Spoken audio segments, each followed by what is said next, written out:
अस्सलाम वालेकुम। इस वीडियो में हम 13वीं और 14वीं सदी में तुर्की की दो बड़ी ताकतवर रियासतों यानी उस्मानिया और गरमियान रियासत के आपस में ताल्लुकात के बारे में जानेंगे कि आखिर क्या वजह थी जो उस वक्त की उभरती हुई दोनों रियासतों के दरमियान मुतनाज़ा ताल्लुकात पैदा हुए और फिर कैसे इस नस्लों पर मुश्तमिल दुश्मनी का खात्मा हुआ। तो वीडियो को शुरू करने से पहले आपसे रिक्वेस्ट है कि प्लीज़ वीडियो को लाइक करें और चैनल को सब्सक्राइब लाजमी करें। उस्मानिया वर्सेस गरमियान।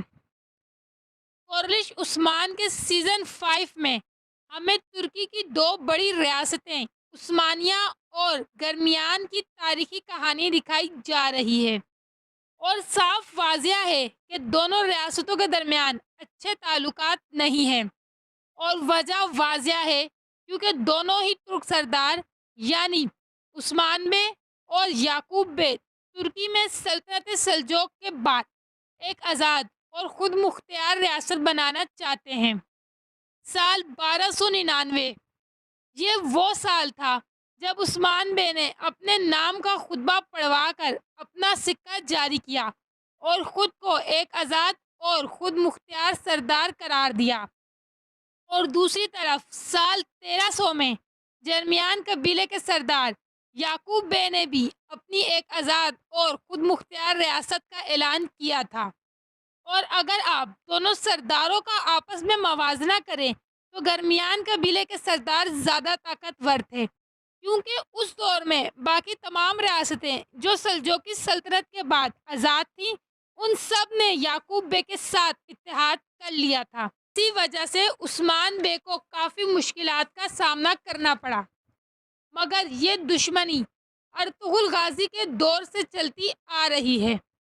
उस्मान बे और गरमियान कबीला दोनों ही कारजा हस्सार फतह करना चाहते थे, मगर उस्मान गाजी ने पहले ये किला फतह कर लिया और फिर साल 1300 के बाद दोनों कबीलों ने मंगोलों और बाज़ंतीनियों से जंगें लड़ी जिनमें इन्हें कामयाबी हासिल हुई और इस तरह एक आज़ाद और ख़ुद मुख्तियार रियासत के लिए दोनों कबीले ही मजबूत उम्मीदवार बन गए।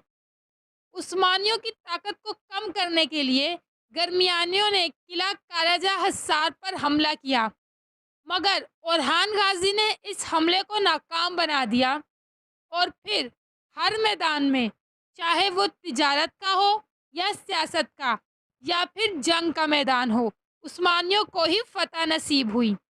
साल 1340 में याकूब बे की वफ़ात के बाद उसका बेटा महमद बे सरदार बना और ये दुश्मनी नस्लों में मुंतकिल होने लगी, मगर फिर महमद के बेटे सुलेमान ने उस्मानियों को पेशकश की कि वो मुराद अव्वल के बेटे बयाज़िद अव्वल को अपनी बेटी निकाह में देना चाहते हैं ताकि ये दुश्मनी ख़त्म हो जाए। मुराद अव्वल ने ये पेशकश कबूल की और फिर ये ख़ानदानी दुश्मनी ख़त्म हुई। वीडियो को आखिर तक देखने का शुक्रिया।